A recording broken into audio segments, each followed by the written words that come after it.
Restored relationship testimony. My beloved gave me a real life fairy tale. Hello, my name is Heloisa and I live in Brazil. I begin my testimony by thanking the Lord and this ministry for being instruments in my journey. From a young age, I had no desire to get married or have a family because I never saw happy marriages around me. Instead, I devoted my life to my education and professional career, quickly attaining a prominent position in public service. My mindset was shaped by the values of the world. I believed I did not need men, wanted to be in control of everything, and had no interest whatsoever in becoming a wife or homemaker. Although I attended church on weekends, my life was completely inconsistent with what I heard there, and I was living far from God. I met Louise online, and we were in a relationship for more than 4 years. Although we loved each other deeply, our relationship was marked by constant arguments, immaturity, sexual sin, parties, drinking, and the pursuit of financial success. God occupied the very last place in our lives. After some time, our relationship ended. It was then that I discovered I was pregnant and entered one of the most difficult seasons of my life. I felt completely lost, afraid, and without hope. During that time, an old friend suggested that I ask the Lord to restore my relationship. Knowing nothing about restoration, I began searching online, and the Lord led me to this ministry and to the book, How God Can and Will Restore Your Marriage. As I read the book, God began revealing the true condition of my heart.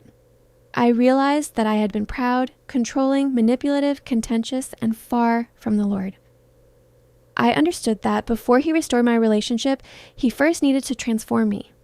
During that process, I carried an overwhelming burden of guilt for the mistakes of the past, believing I needed to take responsibility even for things that were not mine. Later, the Lord showed me that each person is accountable for his or her own sins, and that I only needed to repent of what truly belonged to me.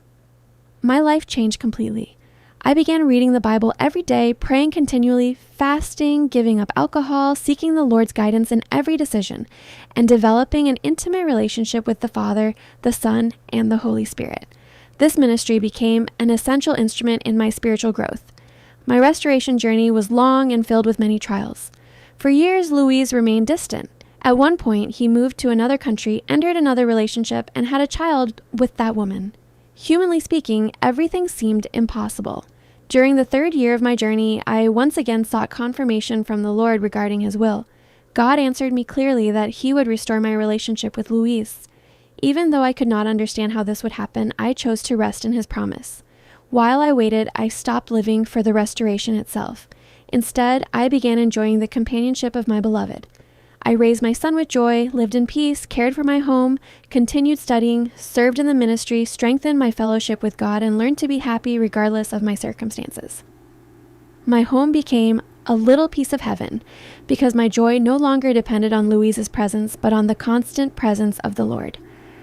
During the pandemic, God closed the doors for Louise overseas and brought him back to Brazil. Sometime later, his relationship ended permanently. Even then, I understood that it was still not time for restoration because God continued working in both his life and mine. I remained patient, never pressuring him, never trying to control the situation, and communicating with him only about matters concerning our son. Finally, in the Lord's perfect timing, restoration came. God had profoundly transformed Louise during those years of separation. He returned truly a different man. In the same way, I had also been completely transformed. Our restored relationship became entirely different from the one we had before. After our restoration, the Lord also dealt with situations involving family members. My mother-in-law had been one of the people who had caused the greatest difficulties in our relationship in the past. Even before our restoration, God had already prepared protection for us. After we married, He gave me the grace to forgive and honor her, even allowing her to attend our wedding ceremony. Later, when some unhealthy behaviors resurfaced, God led Louise to establish healthy boundaries to protect our marriage. I learned that forgiveness does not mean allowing relationships that place your marriage at risk. I also learned to see these people through eyes of compassion, understanding the pain they had experienced in the past. Today, I can testify that I am living a true, real-life fairy tale. Louise, our son, and I are enjoying a restored family filled with peace and joy. We share meals together, raise our son together, read the Bible daily as a family, and live a reality I never imagined was possible. Although we still face the normal challenges of life, the Lord continues to be my true heavenly husband, my provider, my protector, and my greatest priority. As I conclude my testimony, I declare that God has completely transformed my heart. The young woman who never wanted to marry or care for a home now considers these blessings to be her greatest privileges. I encourage every woman to truly surrender her life to the Lord, to seek intimacy with Him above any restoration, and to allow Him to direct every detail of her life. I also want to express my deepest gratitude to this ministry, whose teachings were instruments God used to save my life and completely transform my story. My prayer is that every woman will first find her true love in the Lord, trusting that His plans are infinitely greater and better than any human dream.